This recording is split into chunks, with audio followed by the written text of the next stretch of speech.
Hello and welcome to another Black Authors Book Show presentation. I am your host, self-published author and publisher Larry Montgomery, Sr. This is a live streaming podcast presented on both Facebook and YouTube, sponsored by the Authors Corner. Online, a production of the Montgomery Media Group TV. Video replay is available on YouTube, the African American Shopping Network channel. Comments may be sent via email to montgomerybusiness@hotmail.com.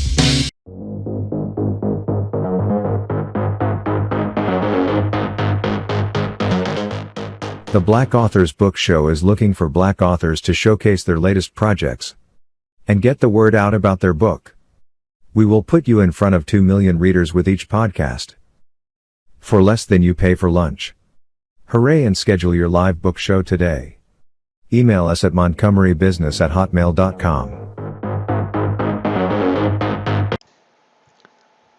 Hello, I'm Larry Montgomery, Sr., the author and publisher of the book, The Two Sons, Volume 12 of 12, from the series U.S. Marshal Harry Bailey, The Parables of Life. This is the case of the two sons. Now, I want to do a couple of things in just a few short minutes. One is introduce the book and tell you a little bit about it, and then maybe read an excerpt from it. About this book. One son disobeyed and the other son outright lied.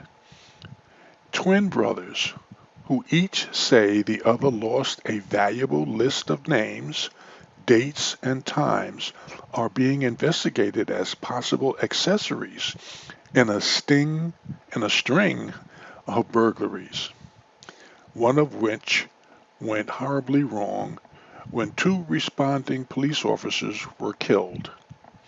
Marshal Bailey, one of the senior leaders of a fugitive task force, is asked to interrogate each suspect and determine which one could or should be charged.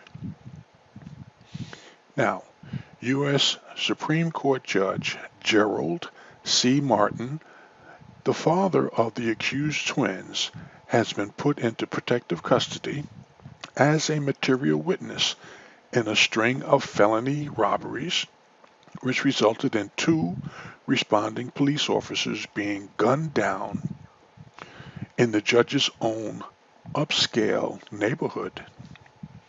This case centers around the judge's role on a major charity's fundraising committee. The judge was asked to manage the major donors' gift-giving list, which was made up of a majority of the judge's personal friends and associates. Judge Martin was given the responsibility of contacting his friends and colleagues in an effort to develop a number of major donors during the charity's annual campaign. Of the list of 40 names, 8 have had their homes robbed when they were away at one of the judge's charitable affairs. When the 9th friend was robbed, the burglars were surprised by responding security personnel. Trouble began when the thieves attempted to leave with the goods and ran into the responding officers. Shots were fired and both of the responding officers were killed. While the police were investigating the crime spree, the judge was brought in as a material witness, and it was determined that someone close to him might be the key to the series of burglaries. One son was asked to retrieve the list and bring it to the judge's county court office, and he said no. Then he changed his mind and decided to bring it. The other son, who was asked to bring the same list, said he did bring the list, but he hadn't. The list was never delivered to the judge's office, and his court clerk said he never saw it either. Marshal Bailey has to Marshal Bailey has to delve into the lives of these two young men and determine which one, if any, is lying about the whereabouts of the list. Okay, let's take a couple of pages from the list and hopefully it will entice you to want to consider purchasing the e-book version of this book, The Two Sons. The Case of the Two Sons, I'm sorry. Chapter 1. They left early. Carl opened up the rear door of the black 1998 Ford livery van and climbed in as Wayne jumped in the driver's side behind the steering wheel. Carl checked his watch to see what time it was, and Steve and Wayne pulled off their ski masks and wiped their foreheads. Then Carl said, "We forgot to go through the bedroom dresser drawers. That burglary is still sitting there." You are experiencing America's only live streaming showcase for Black authors online. This is the Black Authors Book Show, a presentation of the Authors Corner. Online. We will be right back.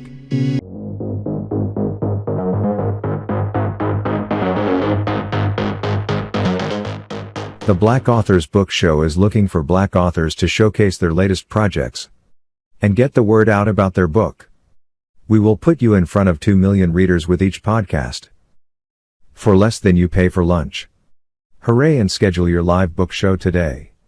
Email us at montgomerybusiness@hotmail.com. And we are back. This show is sponsored by the Authors Corner. Online and is a production of the Montgomery Media Group. TV. To subscribe and show your support, email us at montgomerybusiness@hotmail.com. Thank you and God bless. "We need to go back and get it." Then Wayne said, "Look, man, we need to be getting up out of here pronto. We got the cash, so we don't need anything else." Then Steve said, "What we lick this fool for if we ain't going to take anything?" Then Wayne said, "I bet you we got like 40 or 50 G's easy." Carl looked in the black plastic bag he had put the cash in and stuffed it inside his sweatshirt and said, "Yeah, that's about right. But that watch should be worth about 200 large, if my information is correct." Wayne excitedly responded and said, "Damn, 200 large? What kind of watch is that? It must be made of solid gold." Steve smiled and said, "Fool, you don't know nothing, man." As Carl opened the rear door of the van, he said, "It's a Patek Philippe Celestial." "I got that, man. What? Wait here. I'll be right back." Then Wayne said, "Yo, man, what if the guys come home early? What you want us to do?" Carl turned and said, "Do whatever you think you need to. I still got the loot with me." While Carl slipped away into the night, Steve and Wayne chatted while Steve kept look out through the van's rear windows. Wayne said, "Man, we should just drive off, but he still got the loot." Steve said, "Don't be foolish, fool. We done gone through all of this and we just gonna leave here with nothing?" Then Wayne said, "We could leave here with nothing and get away scot-free, or we can wait and get busted with everything. Which one would you like?"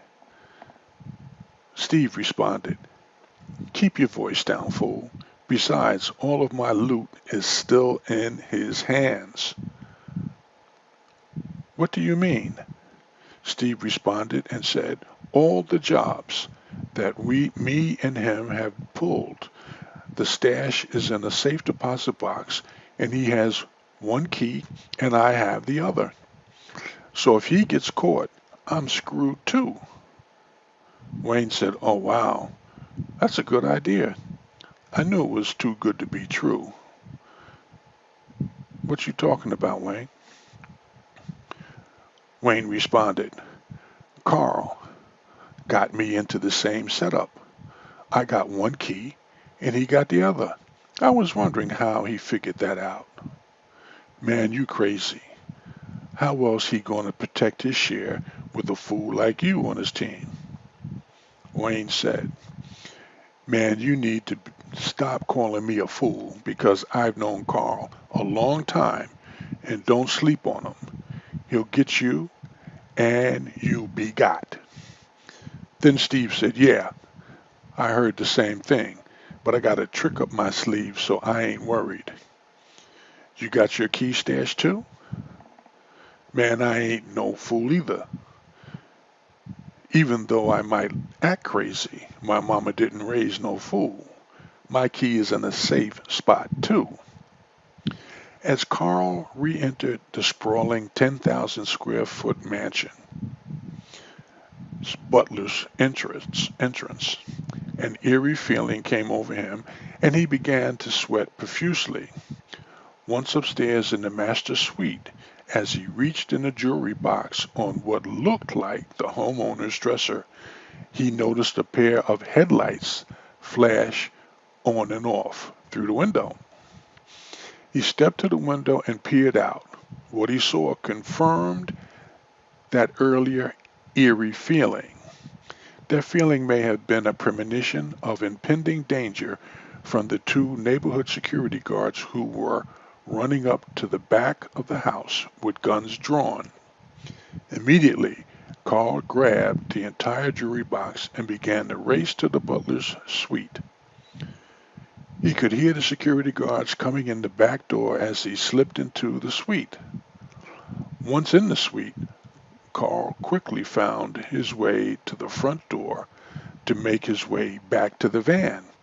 But this time, he tripped and fell over the coffee table in the living room area and knocked over a glass table lamp, which fell and broke. The noise gave the security guards just what they needed, a sense of where to look. Now time was running out. Carl knew he had to get through the butler's front door and make it down the driveway to the van and get inside before the security guards could get him in their sights. Since this particular neighborhood watch company was known to shoot first and ask questions later, Carl quickly slipped out the front door of the butler's suite. Instead of going directly down the driveway to the van, he decided to circle around to the security guard's car on the backside of the house in hopes of stealing it. His plan was to get close enough to the security guard's car, betting that it was still running, fire a shot to warn Steve and Wayne so the two of them would get away and they could all meet up later. But before Carl could get close enough to the security guard's car, he heard. I'm going to leave it right there. If you want to know what else happened or what happened next, you can purchase a copy of the e-book version of The Two Sons, The Case of the Two Sons, from the Parables of Life series featuring U.S. Marshal Harry Bailey. You can buy them on the authorscorner.online. That's the authorscorner.online. I want to thank you and God bless. You are experiencing America's only live streaming showcase for Black authors online. This is the Black Authors Book Show, a presentation of the authorscorner.online. We will be right back.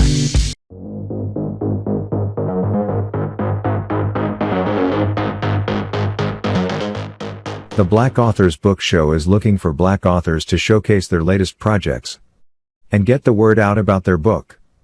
We will put you in front of 2 million readers with each podcast for less than you pay for lunch.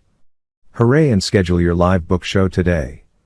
Email us at montgomerybusiness@hotmail.com.